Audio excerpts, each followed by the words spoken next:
Ravikumar Kashi from Bengaluru. I studied in Kent School of Art and Chitrakala Parishad for my Bachelor of Fine Arts. Then I went to Baroda Fine Arts Faculty to do my Master degree in printmaking.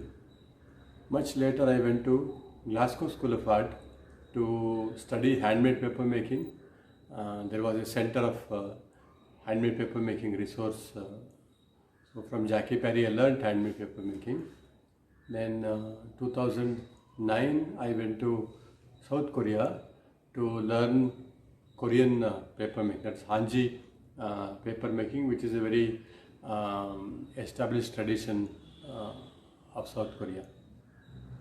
And from 1991 I have been continuously having exhibitions and doing my art practice.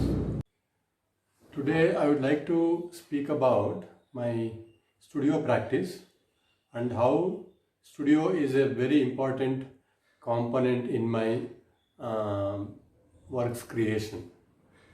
From the beginning, after finishing my master degree course, earlier I had a very small studio inside my father's office. After that I have been having studios which are part of the house, and now I have an independent studio. Studio for me is a place where one can experiment, where I can try out ideas which may or may not succeed, and it is a place where I can really explore the medium, explore different kind of concepts that are coming to my mind. I see studio as a place where I can pretty much try anything. I may fail in trying to do that, but it's a place where I have a permission and a kind of possibility where many things can be tried out without being judged, without being in the public eye. So it's very important for me to have a studio, and I have made a studio where I can paint if I want to, or I can take photographs if I want to, and I also have equipments to do paper making, which is a big part of my creation.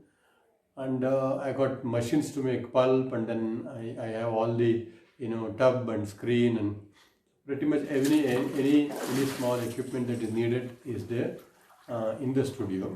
And I also have a room where I do sculpture, I can do carving, I can do casting, and all the sculptural process that is involved. So because of this facility, it really enables me to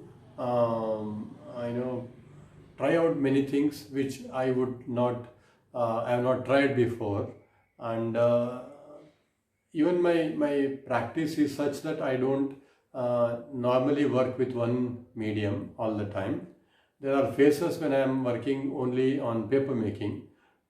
Maybe side I am doing some kind of clay modeling, maybe I am trying something in photography or painting.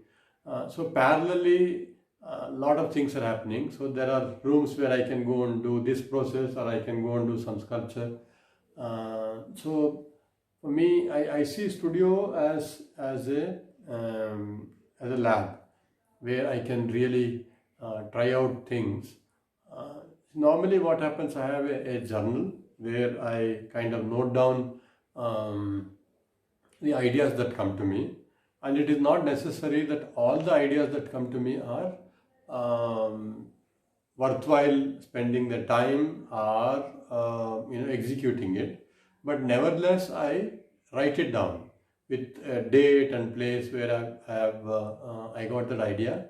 Maybe I'm thinking about some work, maybe I went somewhere and I got inspired, maybe I read a book, I want to write about it. So it's all there in the journals, and these journals are kept almost for 2 decades now, and it is pretty much a kind of repository of all the ideas that has come to me.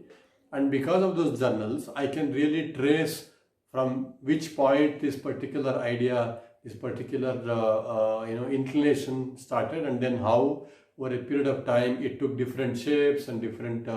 It didn't work in sculpture, so maybe I'll try it in photography. Maybe I take something from photography idea and then try to do it in painting. So there is always a kind of flow between one medium to the other, which is a very big part of my practice also. And then trying out these various mediums. Like for example, last year ago, I did a installation which involved 50 different kind of materials, from cloth to stone to wax and metal. This work called figure of speech. And then there are some things I could do in that and some things I could not achieve. So the painting which you can see in the back side, I was trying to do a certain kind of work which I could not fulfill in a sculpture. So my whole studio is geared up to do this kind of work. And I also believe that the idea, that initial idea that comes to me is a very raw idea. And then one has to really take up that idea and then give it a what shall we say, flesh, and really work on it, make it complete. Sometimes or many times the initial idea doesn't work very well, it fails very badly, but you figure out over a period of time how this can be made into a successful idea. And then I also do, let's say, a set of work or a body of work. So from one to other you learn and then you try out something new. One big fear in me is that maybe I will start repeating myself over a period of time.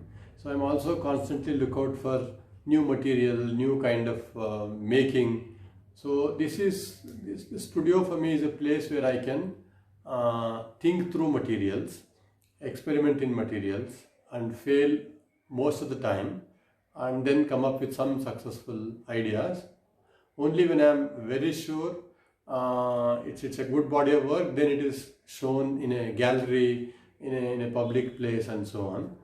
In between, maybe I'll call a friend or two, and then I show them what is happening, then I get their feedback. And these are the friends who know me for a very long time, so they know how my practice works, how is my journey through various mediums and all that, and their feedback I take very seriously. And of course there is also my own analysis, my own critique of my work that goes on. So this is the process of my work, where studio is a very, very crucial place. One can always say that as much as a physical studio is involved, and my laptop is another very big part of the making of my work, because many times I use Photoshop, I use other softwares to figure out how a problem can be solved, maybe how the work will look in a certain stage. So the laptop or the journal and then the physical making of the work, they are all integral to my my creation process. And this is what excites me to come to studio. You come to studio with a very sometimes very specific idea. Okay, I'm going to do this today. Sometimes you just come here, amble around, and then okay, I'll pick up this and then do this. So it's a place where things happen, and it's an exciting place. And when people come here, they are also excited. They see so many things happening. So this is the journey in my studio. From the initial days of NGMA Bangalore, I have been associated with the institution. Initially I was the Apex committee member, along with Vasudev, Sheila Goda, Malanambia, Ravindra Reddy, Lakshman, all these people. And we were able to initiate many programs and activities there. And now this NGMA program of entering the digital space with various online activities and programs is a very welcoming move. and I hope it really helps NGMA to reach out to a larger audience.